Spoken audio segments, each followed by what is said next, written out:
I always remember, I heard this when I was very, very young, and I heard a preacher say that the richest place in the world is the graveyard, because there were so many ideas, so much potential that never got realized because people were scared to take a calculated risk and a chance. Just start. Just make a decision to get started. We realized quickly how by serving people and offering good services, how you can make money faster than maybe you could on a corporate job. One thing that I would say to anybody with wanting to launch a business.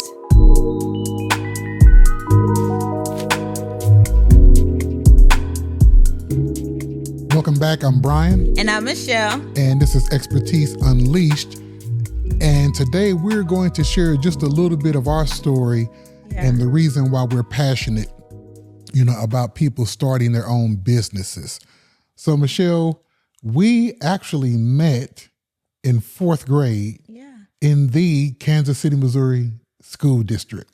We did. And man, that was a long time ago. It was. I can't even tell you what year it was. 1984, 83, 84. Back. Was it back further than that? 81.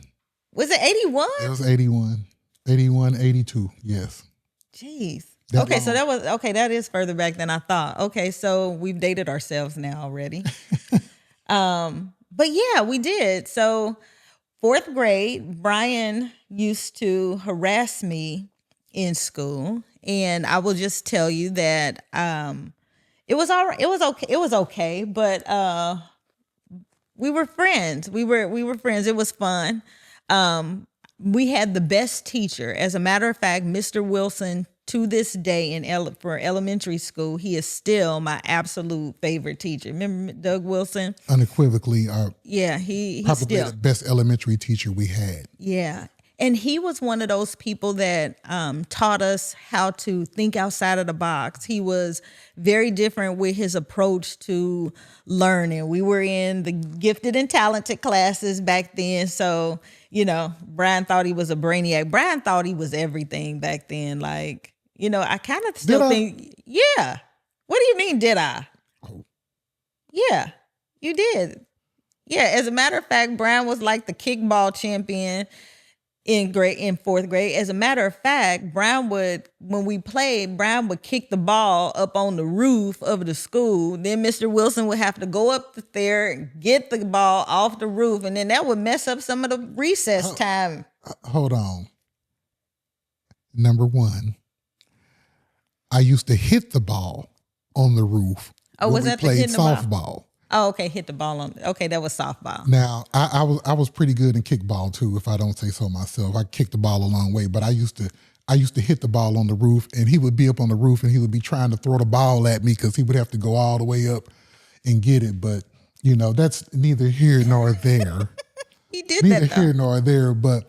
Mr. Wilson was a very, very good teacher, and he did think outside the box, and I think that had a large part to play in kind of how we think about things now. Yeah, it does. Because we have been on our jobs corporately, for a while. Mm-hmm. But let's dial back a little bit. Okay. So we gonna bring them up. Yeah, I'm gonna bring them up. So after fourth grade, we didn't see each other. Oh, we didn't until our freshman year in college. Yes, we danced one song at a party, song, and didn't see each other again for another 6 years. Right. Which was totally random. I actually wanted to go to a soccer game. No, to a hockey game. I had never been to a hockey game and wanted to go and was really looking forward to going to a game. So a friend of mine that I work with was going to take me because he was a season ticket holder to the KC Blades, which I don't even think that's the name of Kansas City's hockey team anymore. But anyway, went to the hockey game, got there, and Brian happened to be where they were taking tickets when we got into the game. And we connected, was like, hey, how you doing? We were talking and all this stuff. And anyway, we stayed out there talking the whole game. And I think you weren't even supposed to be, that's not even where you normally even work, right? Like, yeah. So listen, let me tell y'all how God does things. Providence So of God. normally at the hockey games, they either had me down on the ice in the penalty box, or I was by the athletes where they come in and out of their locker room, because they needed somebody kind of, I guess, bigger and stronger in both of those areas to kind of keep control.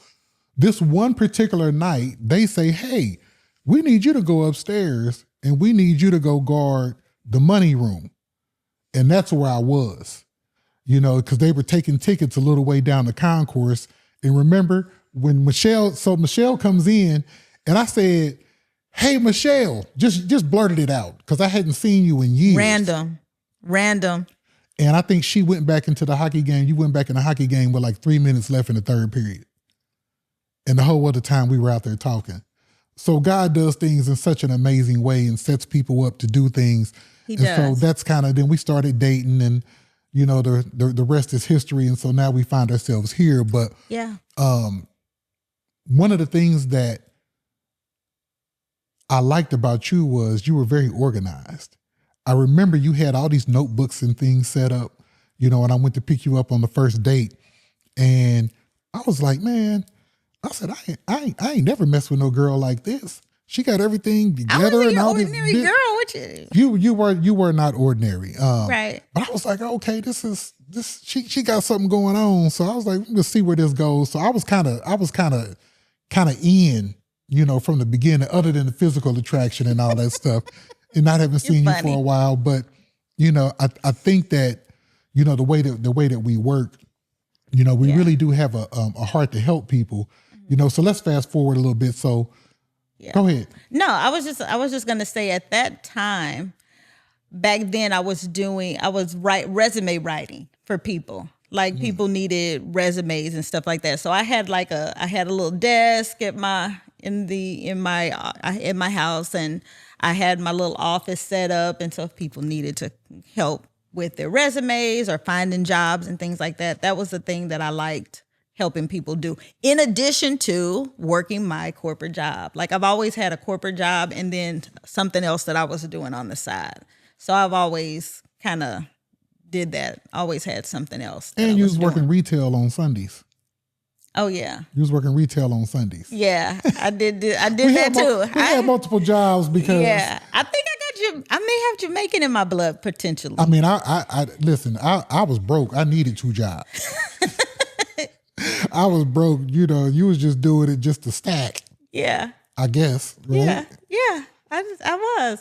But I think that was part of. I think that was part of each of our DNA. Like it was kind of like the way that we helped each other or helped other people has always been a component of who each of us really were. And the way that we did that was different, but we always had that as part of who we are. And so I think it makes sense that that's what we do now. We just do it again in a different way.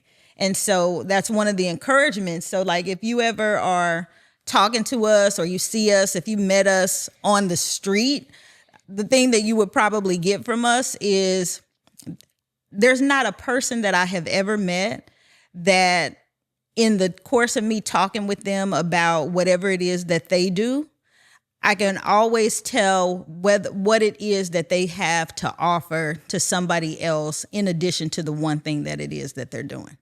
That is true. And the Bible says also that your gift will make room for you and bring you before great men. So that's how we know that everybody at least has one book in them they can write. Absolutely. And that's how we know that there are certain people. Now listen, we're never saying that jobs are not good.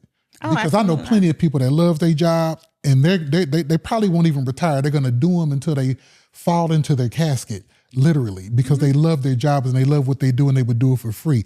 But there are certain individuals who are meant to go out on their own and trust God, and let him lead and to go start a business. We understand that as well. Yeah. And that's kind of what, what she's saying, You know, what you're saying when you say, I can identify this and that, you know, because we are two people that like to help and we like to serve.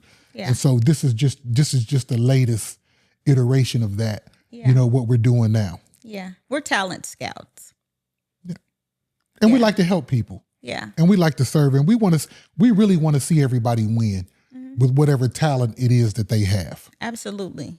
And help them pull it forward, because sometimes there's things that people don't necessarily identify that they have, or maybe they sometimes they just sleep on it, you know, or because they do it, they're so familiar with it that they don't even really recognize it as a talent that could be pulled forward and do something in addition with it. Moving forward, you were getting ready to move into, you were going to talk about something else, and then I stopped you. Oh, you know what? I wanted to talk about, so when we started, or when you started, because you actually started before I did. So you started doing event planning. And out of that event planning, you know, I started doing catering.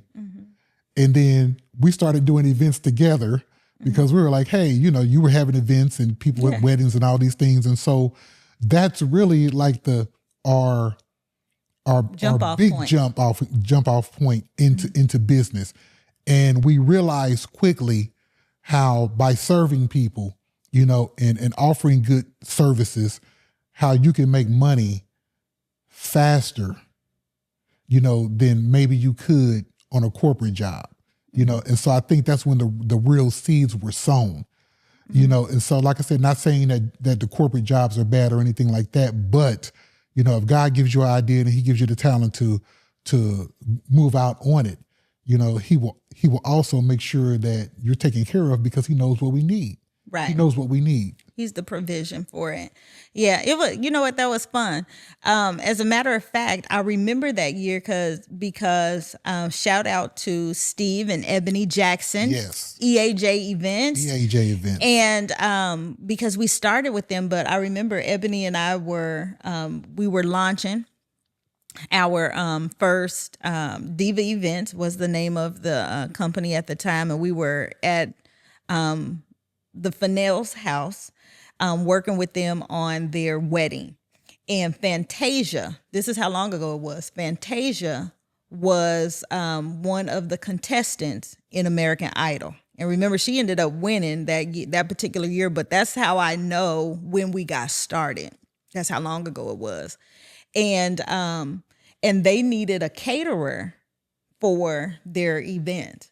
And so we were like, well, Brian and Steve, you know, they some of the best cooks we know. And they had a lot of people.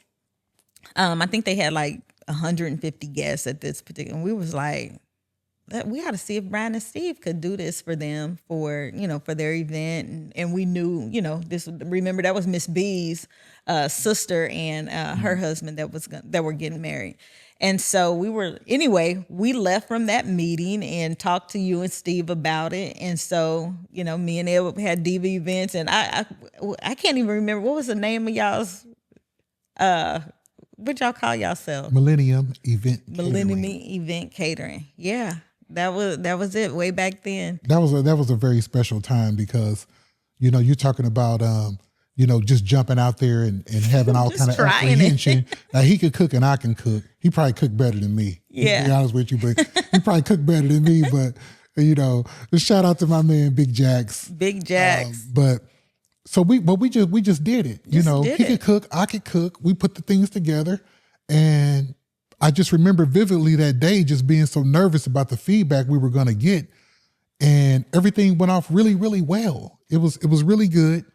And, you know, and then it just started kind of like an avalanche of business and things like that. And so that was kind of our first foray into business. Yeah. You know, and then so I wanted to say, like, the second probably leg of that was the publishing.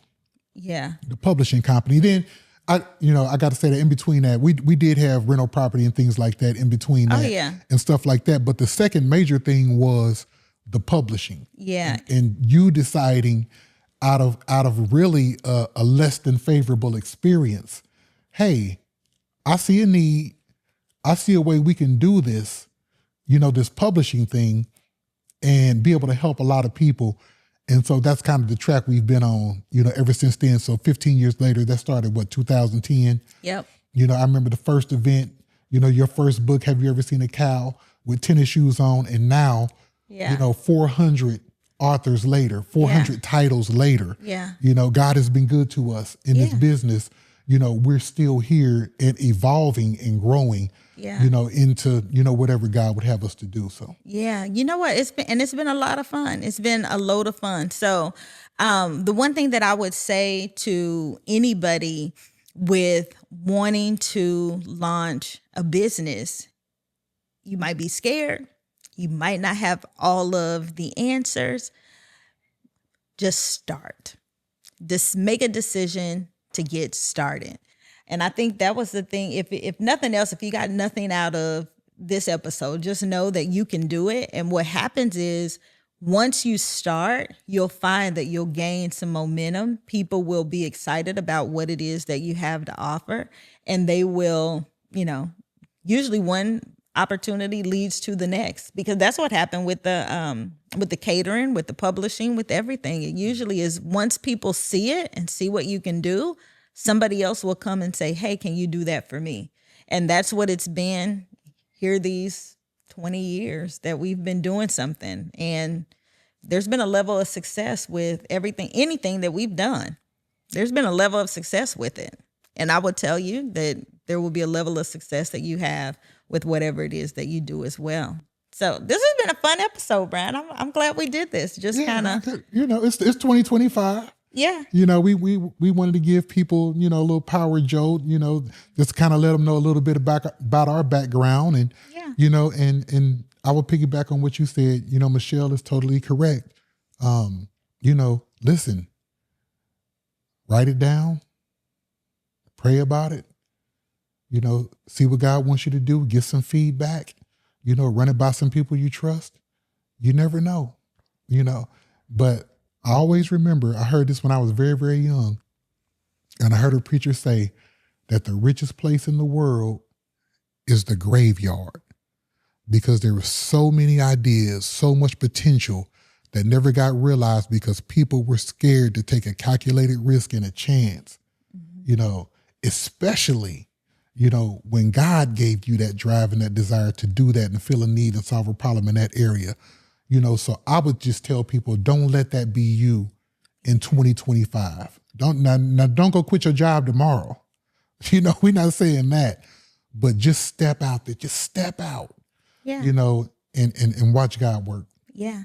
And reach out to us. Ask us questions. If you got questions, reach out to us. Let us know. We're more than happy to take any questions. If you got any comments or anything, we are here to help. I told you, we're talent scouts. We are those type of people that if there's anything, if you've got a talent, we can spot it and we can help you identify it if you haven't identified it already yourself. We're here to help. So make sure that feel free to reach out to us. You can contact us. The links are below. We love you. We hope that you guys are liking us. So make sure you like the page, subscribe, comment. We look forward to seeing you on the next episode. And Brian, I'm going to turn it over to you.